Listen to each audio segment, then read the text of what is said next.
पर्दा के उन्वान से सवाल जवाब के अंदाज में पेश किया जाएगा। सवाल जवाब के अंदाज में पर्दा का उन्वान ज़ैद वेराबल मुताल्लिम दर्जा अरबी शशुम मुज़म्मिल चाखवा मुताल्लिम दर्जा अरबी शशुम। अस्सलामु अलैकुम व रहमतुल्लाहि व बरकातुहू। व अलैकुमुस्सलाम व रहमतुल्लाहि व बरकातुहू। कैसे हो भाई, आपकी तबीयत कैसी है? जी भाई अल्हम्दुलिल्लाह, मैं अल्लाह के फज़ल से बखैर आफियत हूँ। दरअसल मैं पर्दा और हिजाब के बारे में एक कंफ्यूजन में मुब्तला हूँ। आपसे मुलाकात हो गई तो सोचा लाओ आप ही से पूछ लेता हूँ। जी जरूर पूछिए, मैं इंशाअल्लाह अपनी तहकीक के मुताबिक जवाबात देने की कोशिश करूँगा। पर्दा क्या है और किस तरीका पर होता है? देखो, अल्लाह तबारक व तआला ने औरत जात में ही फितरी तौर पर कशिश और जाज़िमियत रखी है।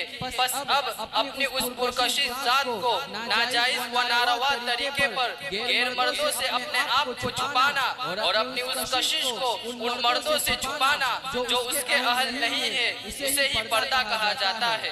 अच्छा, लेकिन औरतों को भी जिम्मेदारियां अदा करनी पड़ती है। घरेलू कामकाज है, बाहर के मसाइल है और दीगर फराइज भी है जो उनको बसा औकात पूरा करना नागुज़िर होता है। तो इसके लिए क्या तालीमात है?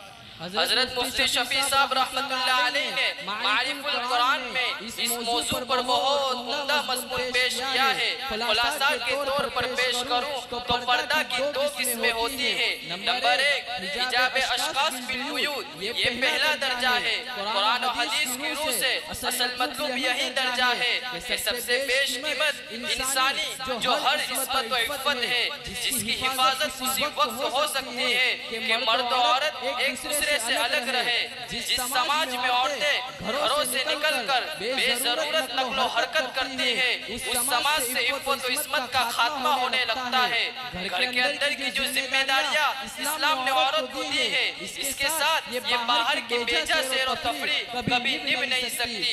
इसलिए हिजाब शरई का असल मफ़हूम तो यही है कि औरतें घरों को लाजिम पकड़े और घरों में रहने को ही अपने आप को पाबंद बनाए। दूसरा दर्जा हिजाब बिल बुर्का है। शरीयत इस्लामी चूँकि एक फितरी शरीयत है जिसमें तमाम इंसानी आज़ार और ज़रूरियात की बहर सूरत रियायत की गई है। बारहा ऐसे ज़रूरी या इज़्तिरारी मवाक़े पेश आते हैं जिनमें औरतों का घरों से बाहर निकलना नागुज़ीर और ज़रूरी हो जाता है। ऐसे मवाक़े के लिए शरीयत ये हुक्म देती है कि औरत सर से लेकर पाँव तक लंबा और ढीला बुर्का या चादर ओढ़कर बाहर निकले जिसमें जिस्म का कोई हिस्सा ज़ाहिर न हो।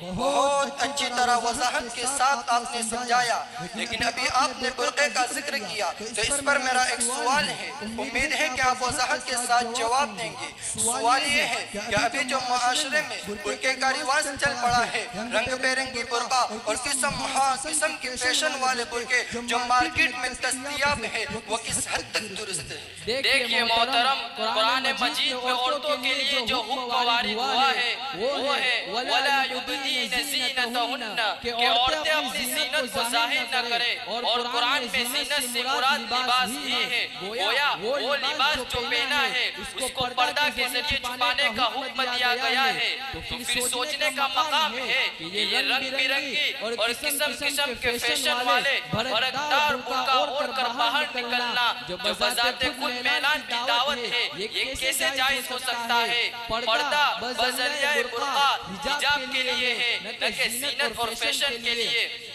अबू दाऊद शरीफ हदीस नंबर 565, ला तमनऊ इमा अल्लाहि मसाजिद अल्लाहि वलाकिन यखरुजन वहुन्न तफिलातुन। शुरू इस्लाम में औरतों का मस्जिद में नमाज की अदायगी के लिए जाना जायज था। उस वक्त आप अलैहिस्सलाम इरशाद फरमा रहे हैं कि औरतें मेले कुचेले कपड़ों में बाहर न निकले। गौर करने का मकाम ये है कि जब मस्जिद को जाते वक्त उम्दा कपड़े पहनना मना है तो बाजारों या करामतदारों में ये चमक दमक वाले बुर्का की कैसे इजाजत हो सकती है? लिहाजा इस तरह के बुर्का मिजाज इस्लाम के खिलाफ है।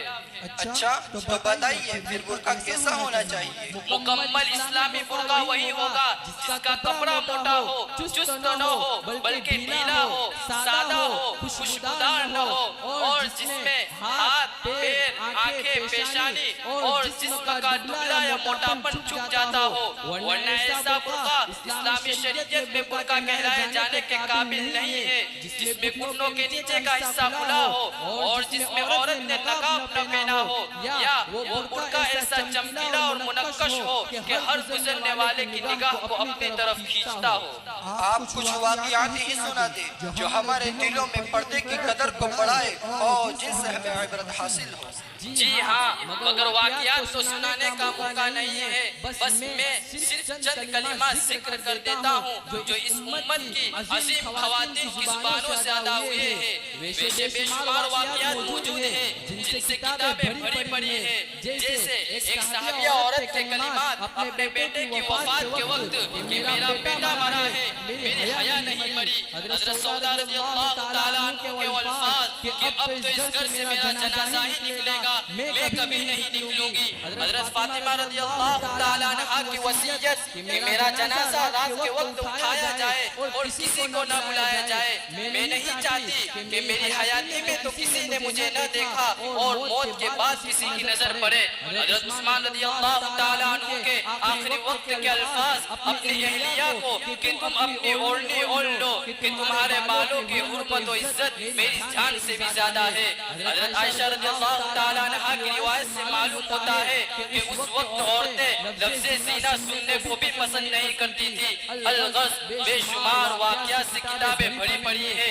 इन वाक़ियात से हमें सबक लेना चाहिए और अमली जामा पहनाने की कोशिश करनी चाहिए।